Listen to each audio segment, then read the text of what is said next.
Hey everybody, thanks for tuning into my YouTube channel, Self-Publishing 101 with Lorenzo. And for those of you that have subscribed, I really appreciate it. If not, please subscribe and click the bell and you'll be notified of all the new videos I have planned out for the very near future. I also created a Facebook group page where we can talk about anything in the aspects of self-publishing. You can show us examples of your covers, maybe get our opinions of your covers, plug your book, ask questions. I'll try to update all the new information I find out about self-publishing.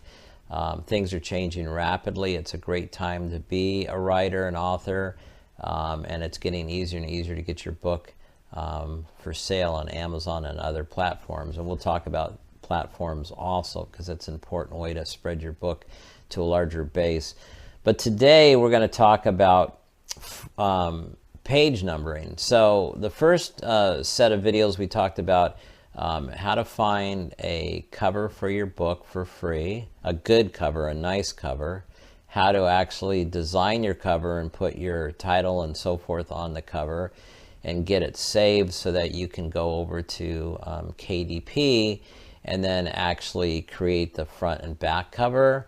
Nice basic, but it looks really good, and then it's ready to upload for sale once you attach your manuscript on Amazon. But we first want to, I like to do things like in a certain way. I'm just a creature of habit.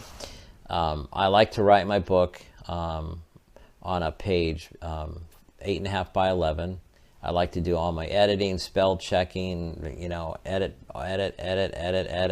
clean things up. And then when I'm almost ready, I have to do a few little touch-ups. I go ahead and I format it to the size of the book that I want. For me, it's 5.5 by 8.5. A lot of people do 6 by 9. If you go to the KDP, you'll see the pages that are allowed, the size of formatting that's allowed, and then you can pick one of those if you want. And there's a formula that shows you how to format your manuscript to that size. So I go over that in video 2, but you might want to check out video 1 also. But now we want to number our page. So I'm just, like I said, I like to do things kind of like backwards. So you can see now, again, this is like I'm getting ready to get this book over to KDP, so I still have to make some changes on it, but this is like the almost last stage of the book where I'm going to go clean it up, fix my chapters, because I have a font that I really like. The book is a scary book, so we're going to rename all these chapters too.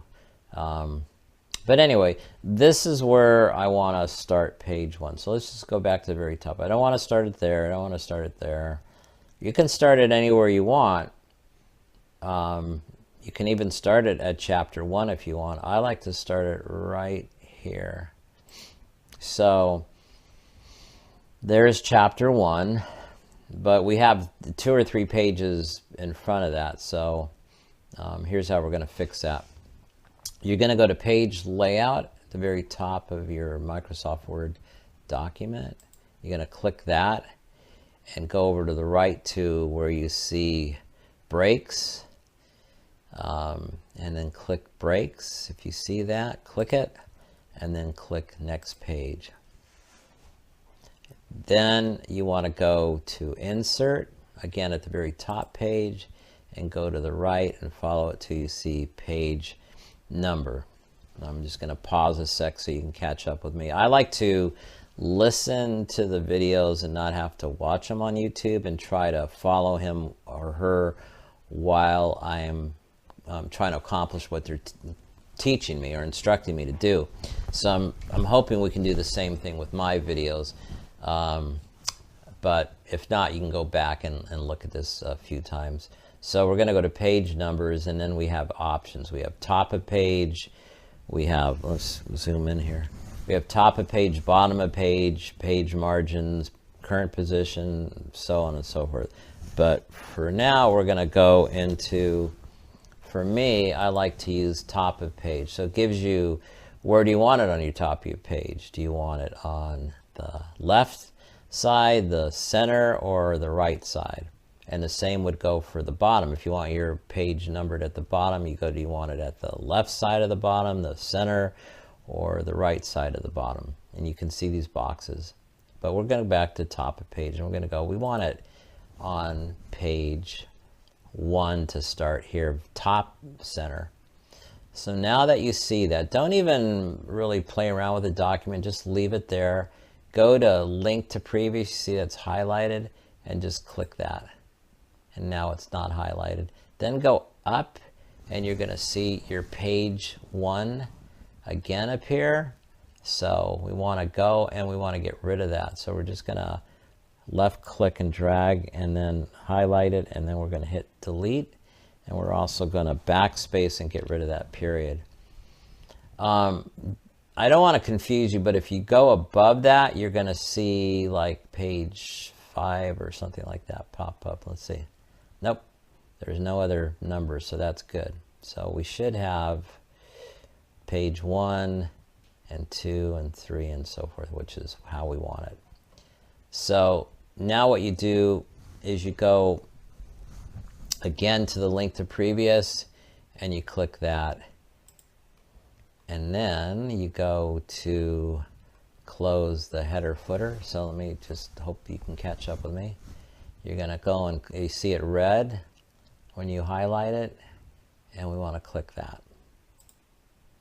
So now if we go to the top of our document, we have no page numbers, and we have, now we have page 1 that starts where we want it, and page 2 and 3 and 4 and so on and so forth. If your pages are out of sequence, what you would have to do is go to insert, and then go to page number, and then go to format page numbers. Make sure the number format is in the sequence 1, 2, 3, because it'd be 4, 5, 6 and so forth all the way to the last page of your book. And then make sure it says start at page 1. So click that, and then you're good to go. Page 1 will start where we wanted it to start. There we go. And then you can save your document and have your document ready for the next aspect. Maybe you're going to spell check it again. I like to put a break between the where chapter 1 starts, which is here.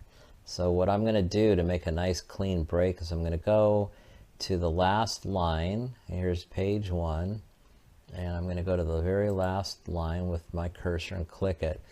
And I'm going to go up to insert and click that, and then I'm going to go to page break, and I'm going to put a nice clean page break. So now page 2 is blank. Page 3 is where chapter 1 starts. That's how I like my pages done.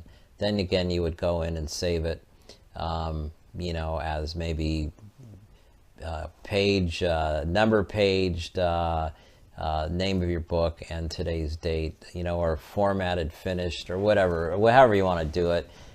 Just so you know, that's the latest version of what you did, and your pages are added and you're ready to go. So that's it.